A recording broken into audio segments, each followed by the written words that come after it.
Alright, today I'm going to do a short review of the Spikes Tactical ST-T2 Heavy Buffer Spikes part number SLA00T2. This is how you would receive the buffer if you purchased it. It just comes in this plastic bag.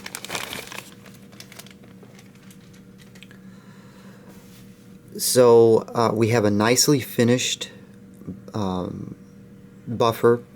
It's black anodized. It has a nice mil-spec bumper on the end of it, laser etching of the logo or the model number, and laser etching of the Spikes logo on the end. It is CNC machined from solid billet, and it is anodized flat black.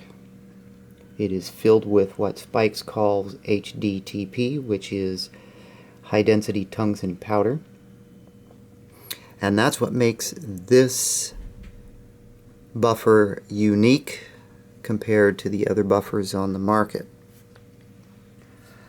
So Spikes lists the weight of this at 4.5 ounces. They also state that the weight can vary from 4 to 4.5 ounces, depending upon how the tungsten powder is packed in the buffer. I actually took this particular buffer and put it on a digital postal scale, and it weighs 4.1 ounces. So, for reference, a standard carbine weight buffer weighs 2.9 ounces, an H buffer 3.7, an H2 buffer 4.6 to 4.7 ounces, and an H3 5.4 to 5.5 ounces.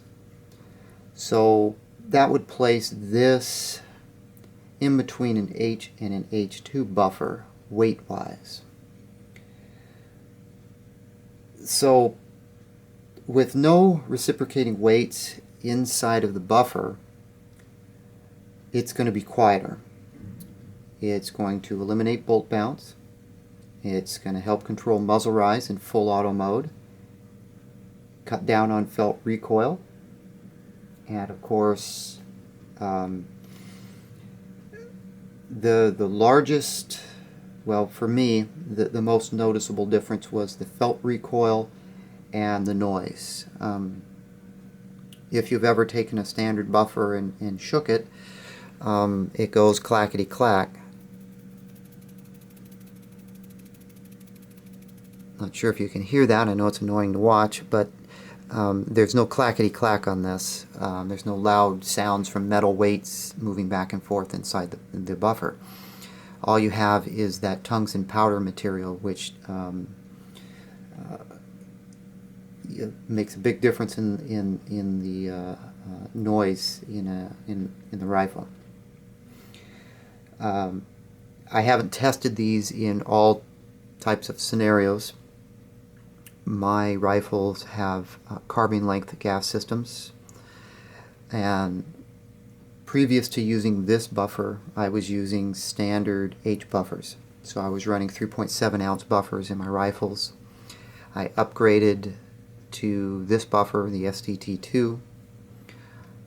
It cut down on the felt recoil, and I can't say I really had bolt bounce before, but I did have a lot of noise from the buffer.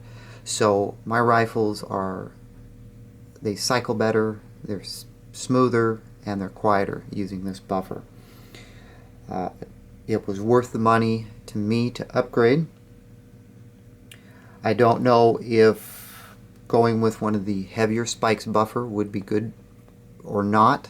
This kind of seems to be the weight range that most people elect to go to with their AR rifles. They're the ones with the carbine length gas system.